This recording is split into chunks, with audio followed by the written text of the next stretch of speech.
Welcome viewers, প্রতিদিনের মতো আজও চলে এসেছি আমার লাঞ্চের থালি নিয়ে। আজকে লাঞ্চে নিয়েছি সাদা ভাত, নিয়েছি শসা আর গাজর স্যালাড হিসেবে।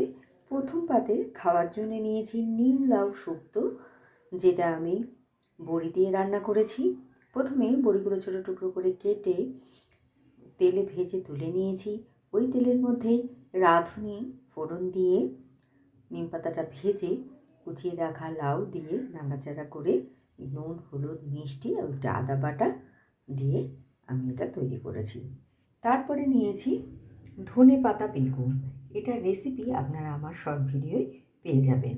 প্রথমে বেগুনগুলোকে গোল গোল করে কেটে নুন হলুদ মাখিয়ে রেখেছি। কড়াই তেলে বেগুনগুলো ভেজে তুলে নিয়েছি।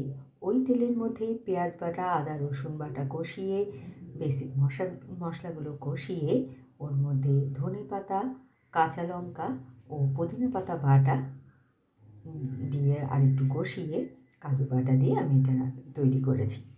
তারপরে নিয়েছি ডিমের পোচকারি, যেটা আমি পেঁয়াজকলি ও আলু দিয়ে রান্না করেছি। প্রথমে ডিমের পোচটা আমি তৈরি করে নিয়েছি।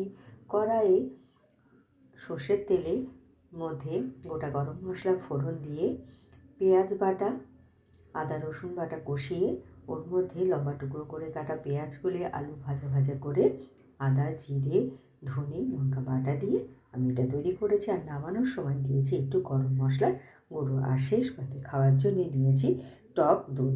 তো কেমন লাগলো আপনাদের আমার এই লাঞ্চের থালিটা? ভালো লাগলে লাইক, শেয়ার এবং সাবস্ক্রাইব করবেন আমার চ্যানেলকে। Thank you for watching.